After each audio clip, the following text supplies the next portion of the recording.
Good day, everybody. This is Yin Yang in California with Morsels of a Thought number 1651. Let's see. Today is TR Thursday, and we are here with Fein and Sherrie Schneider's books on the rules. Time-tested secrets for capturing the heart of Mr. Right. Not your mother's rules. The new secrets for dating.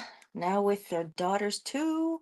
And Fein and Sherrie Schneider, the Rules Handbook, creating a guide to creating loving and lasting relationships.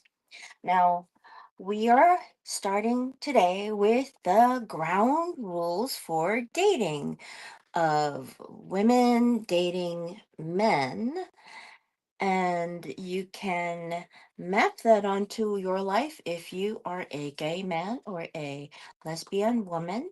You can take on a role of pursuer or pursuee.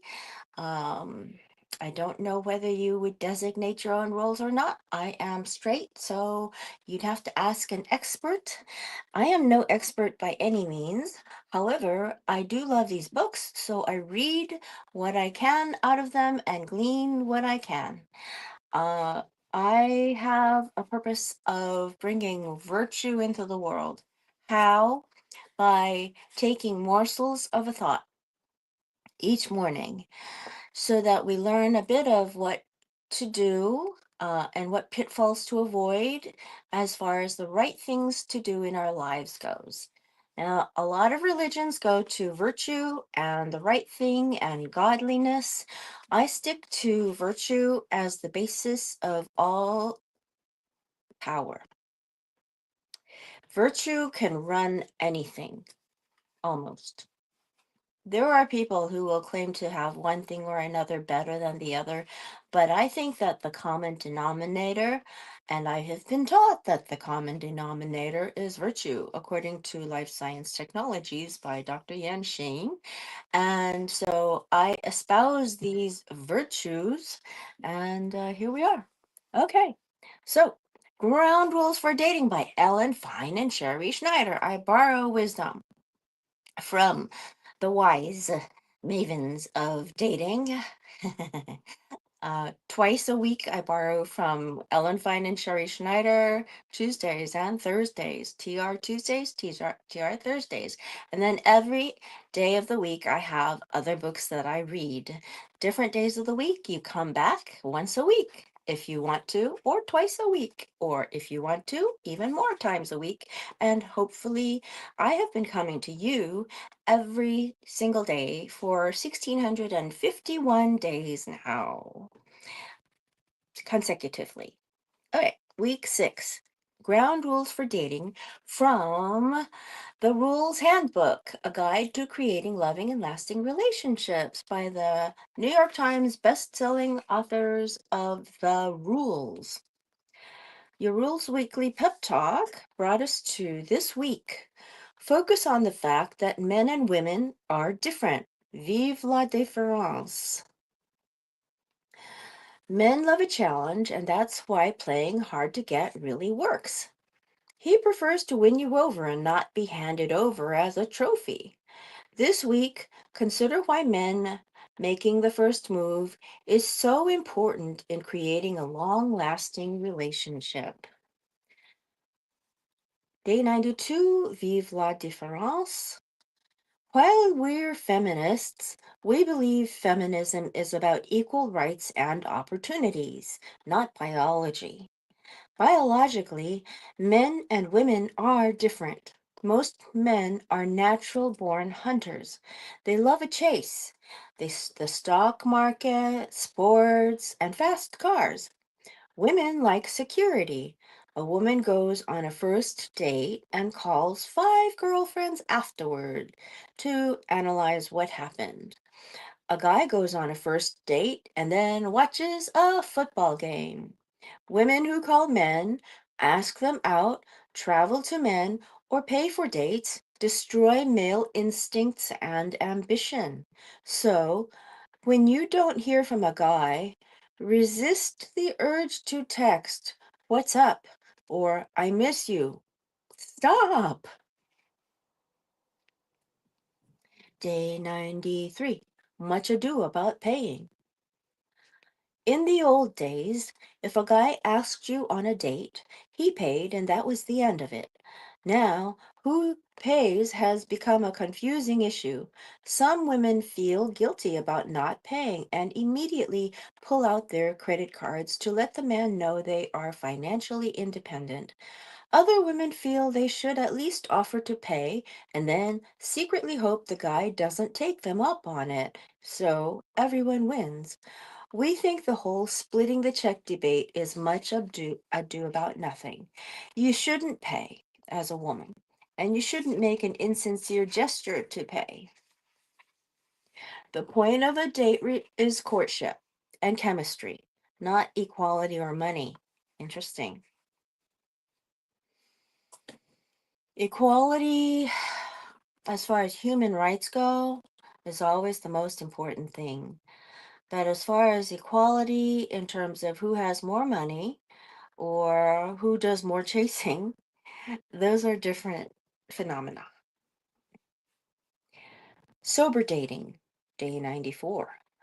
When you do the rules, you're aware of your higher self and you don't lose yourself in the fog of your lower self. Do you remember how much you drank and what you did the night before?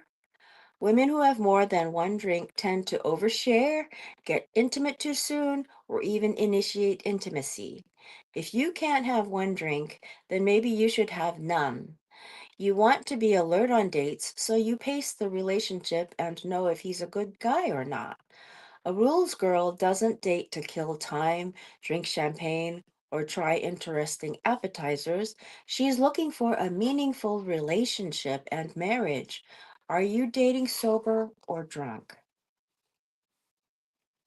There are other programs like Alcoholics Anonymous or Al Anon, or um, there are lots of anonymous groups, Overeaters Anonymous, etc. Reliable. A rules girl is a reliable girl. She doesn't drop everything to be with a guy. A guy is an add on to her already full life, not her whole life. Therefore, she doesn't cancel plans with friends or family. Sorry, Michael just called. Can I get a rain check? That bugs the hell out of me. I've had women say to me, "Oh, my boyfriend just called, so I'm going to go ahead and get off the call and go talk to him now." That bugged me to no end. And I thought to myself, what kind of guy is it that says to her, "Go ahead and get off the call," as if it were a favor to her that he had called her so she could get off her phone with her friend like me? I was insulted. So that friend and I spoke 20 years later, and she wound up with a better guy. I'll say that. It was a step in the right direction for sure, for sure, for her. Anyhow, sorry, Michael just called. Can I get a rain check? And she doesn't skip a gym or her session with her trainer, therapist, or life coach. I have to reschedule. Michael wants to go to the movies. She doesn't skip salsa or tennis lessons to accept a last minute invitation from Michael. I can't make it because Michael got courtside tickets to a basketball game. She has integrity. Her higher self decides, and her lower self doesn't get a vote.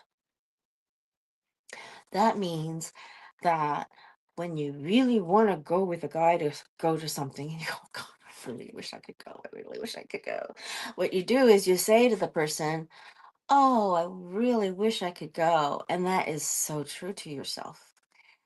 But you also say, "Unfortunately, I can't. I have other plans." Those are words from the Rules Telephone Support Group call that Ellen, um, yeah. Edna McIntosh operates on Tuesdays and Thursdays. Sorry, not Tuesdays and Thursdays, Tuesdays and Sundays, Sundays and Tuesday nights at Pacific Daylight Time, 6 p.m., there is a rules telephone support group call. And also on Facebook, there is a rules support group for um, the rules support group and advice for dating and real life. That's operated by Shannon Paulus in Canada. Okay, not gold diggers, back to the authors, not gold diggers.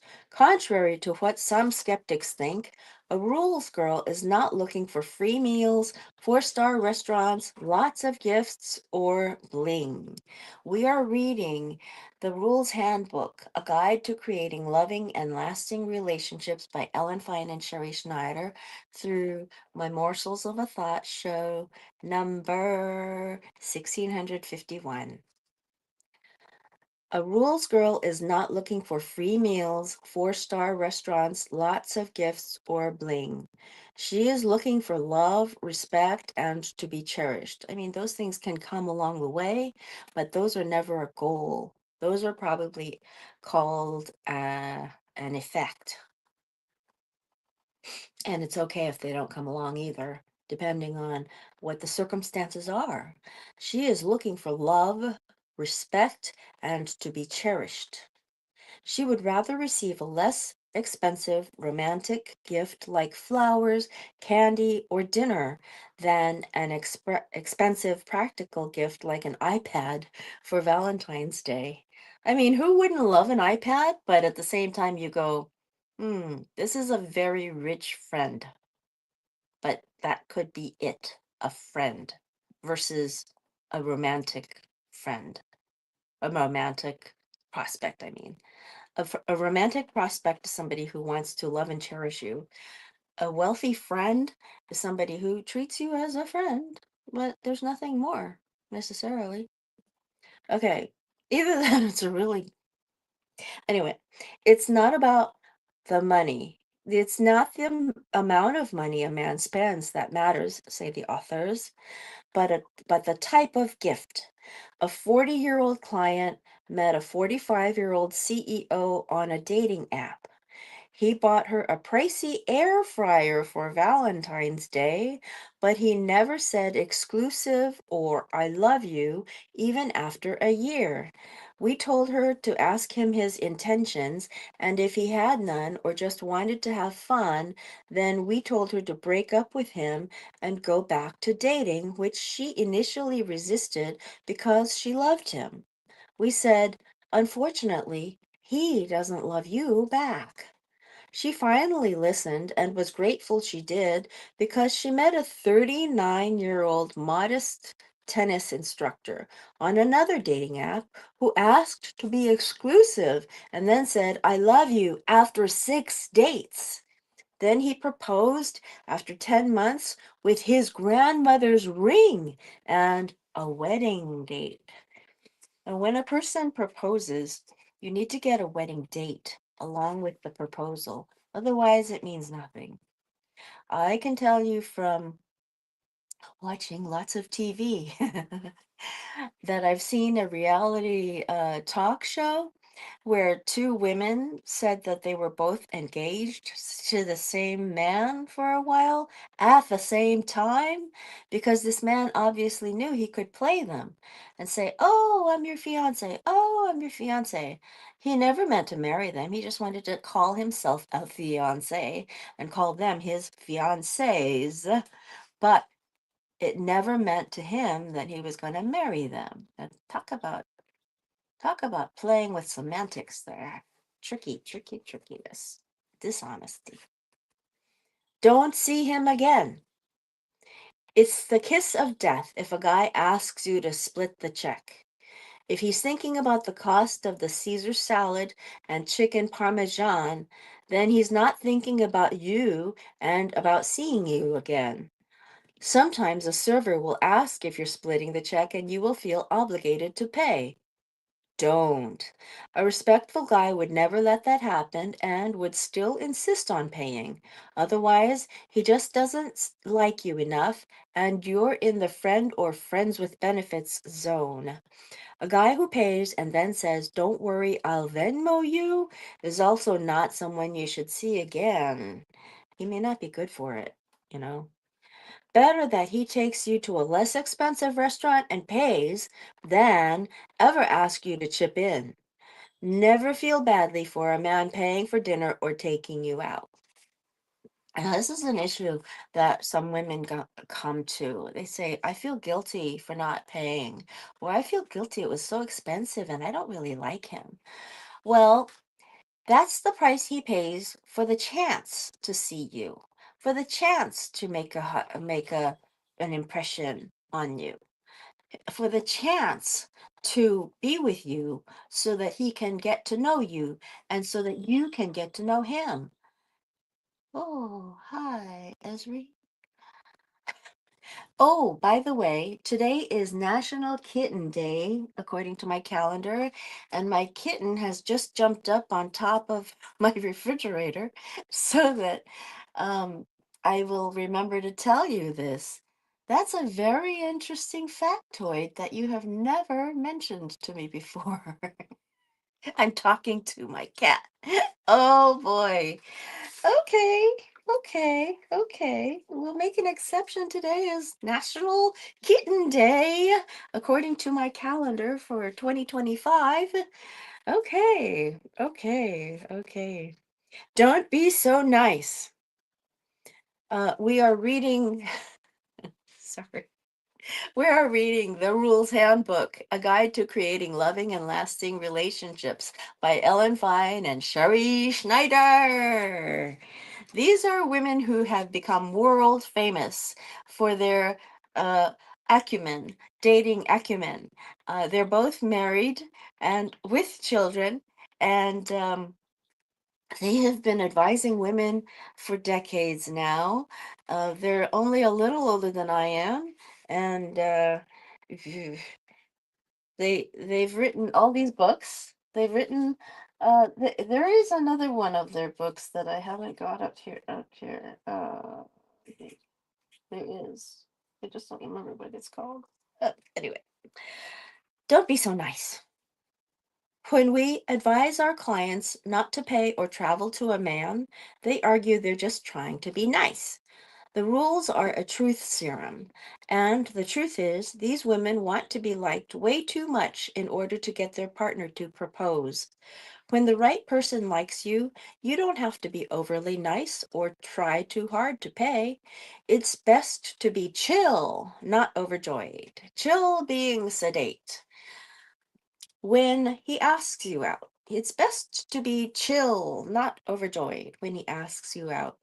Oprah Winfrey famously said over the years that when she thought she was being nice, and that Oprah Winfrey was the show where I saw the thing about the two fiancés with one man on. Oprah Winfrey famously said over the years that when she thought she was being nice, she was actually people pleasing because she wanted to be liked. Check your motives. That's what it means. Check your motives. Apply the rules to achieve your higher self. Number one, when you feel guilty about not splitting the check, mentally add up how much you spent on your hair, nails, and clothes. You're more than even.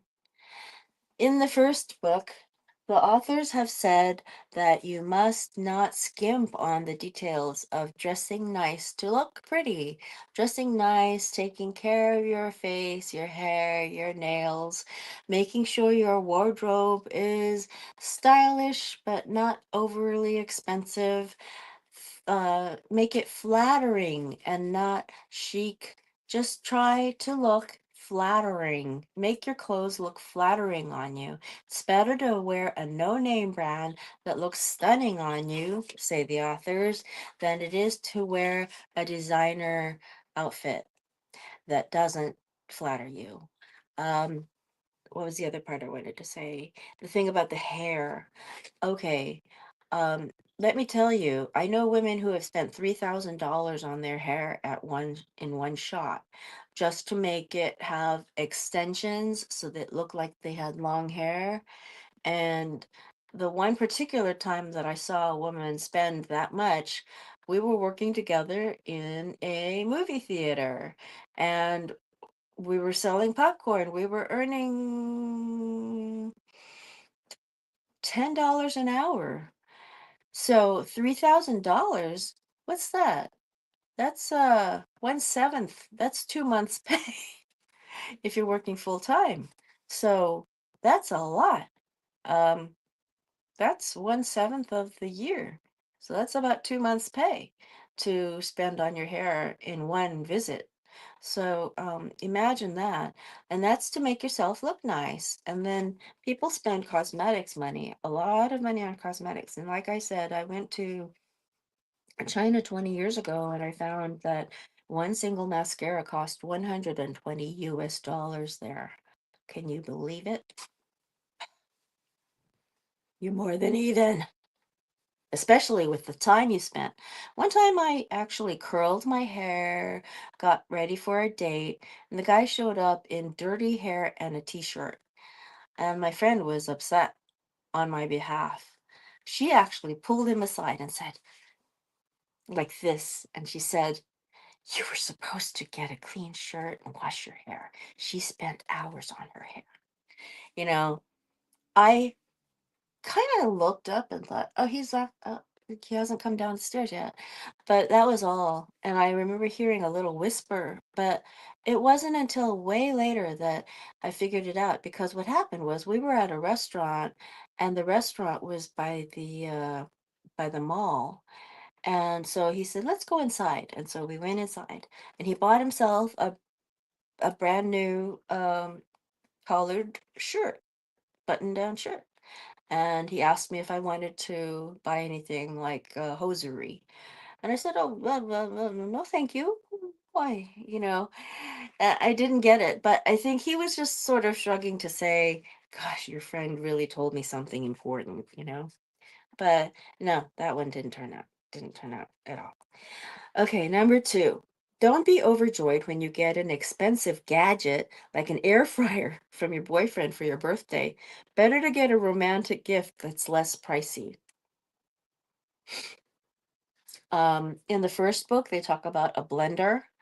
Um, there was a famous call with the authors on it where the woman was asking whether a blender, what in her particular case she was going to culinary school and her husband to be had bought her a blender because he knew how important it was to her.